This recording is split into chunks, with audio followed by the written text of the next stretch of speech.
have these scenarios now in which hundreds of locusts are attacking the player and giant creatures are bearing down on him. And we basically built the game around this idea of water cooler moments so that every 5 to 10 minutes there's something memorable going on outside of the core loop of combat. Because we really want players to feel like they're playing a Hollywood blockbuster experience, start to finish.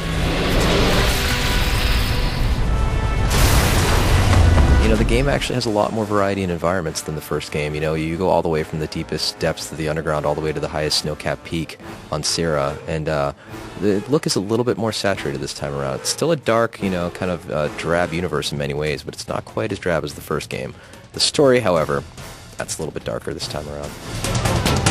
So in Gears 1, we felt like we had a very good formula that worked very, very well. The game was very successful, but we as creatives and perfectionists never want to stop working on all of that.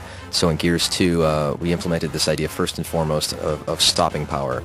So that if a player is getting shot by bullets, he will physically slow down, which will reduce the amount of players rolling into each other and shotgunning, which we were honestly never big fans of. On top of that, we have about 400 plus tweaks to the cover system. I feel like, in Gears 1, the cover system worked perfectly about 85% of the time. In Gears 2, we're shooting for as close to 100% as possible as far as the player hitting the A button and having the expected behavior happen as far as what angle he enters cover and being able to interrupt a SWAT turn or even interrupt a cover dive and, how crisp the climbing over cover feels and whether or not he accidentally enters cover during roadie running and things like that. So we have tons of tweaks to make the cover system what I believe is the best in the business.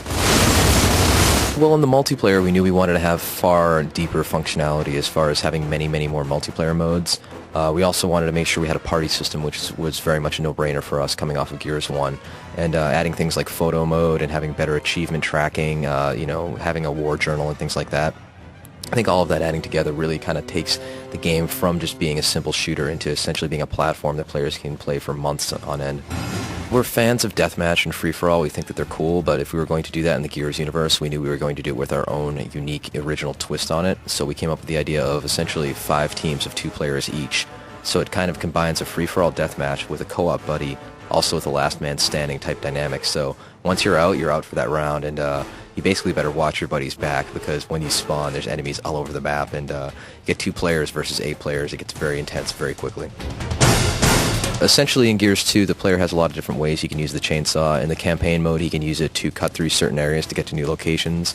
If you have an enemy that has a chainsaw, you can engage in a chainsaw duel in which you hit the B button as fast as possible, and whoever has the highest average wins that and saws the other person. And you can also come in from behind, flip your chainsaw up, and cut them from down low all the way up high, which is not pretty. When you knock an enemy down in Gears 2, they go on all fours, and then they start trying to crawl away from you. And when you get up close to them, basically every single colored button will do something to him. So A will take that person hostage, and X will do a curb stomp. B does a quick melee bash and finishes them off, and Y does kind of a very extended, kind of panache-filled execution move. We wanted to give players just multiple options when their enemies are taken down, so they can quickly finish them off, or if they want to showboat, they can do that as well. We're really upgrading the arsenal in Gears 2 so that when players take somebody hostage, they have this great semi-automatic pistol they can take enemies out with. We have the Scorcher, which is a great flamethrower, which is amazing to blind fire with, by the way.